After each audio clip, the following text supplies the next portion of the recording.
So I have been tasked with talking about the upper extremity arterial duplex, but what I hope to do with this talk is to maybe broaden the scope a little bit and talk a little bit about the approach to the patient with upper extremity vascular disease or suspected disease. And so we're going to incorporate duplex imaging, but also some physiologic testing as well, because I think both are very complementary as they are in the lower extremity. So to start with, we're going to just very briefly review the upper extremity arterial anatomy and then the physical exam and imaging approach to the patient with suspected upper extremity arterial disease.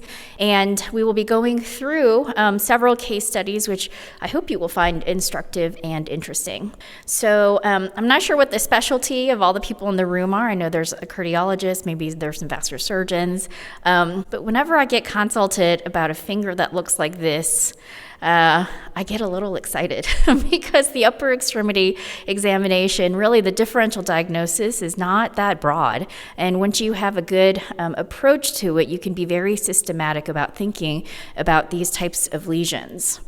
So in terms of the anatomy, we all know the anatomy very well, but on the right side, we have our brachiocephalic artery, which bifurcates into the carotid artery and the subclavian artery. And the subclavian artery becomes the axillary artery at the lateral border of the first rib, so very high up in the chest. And then this axillary artery becomes the brachial artery at the margin of the teres major muscle, which is clear up here. And so the brachial arteries actually can be very long in some and short in others. And then the brachial artery goes on to bifurcate into the radial and ulnar arteries, which then perfuse the superficial and deep palmar arches, and then go on into the digital arteries. On the other side, we've got our subclavian that comes off on its own off of the aortic arch, and the common carotid on the left that comes off on its own. So that is the typical configuration for the majority of patients. So this is the common configuration. But as some of you who may do carotid interventions know, this is not always the case, and variations are not uncommon. The most common variation is actually this bovine arch, where the left common carotid artery comes off of the brachiocephalic trunk. It affects about 13% of the general population.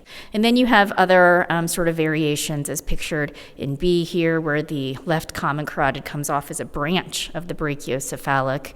And then over here in D, where the left vertebral artery comes off by itself, separate from the subclavian artery. So a lot of times as the vascular lab, we really don't get to see where these arteries come off from the aortic arch, but when we have difficulty putting the story together, it's important to think about these variations.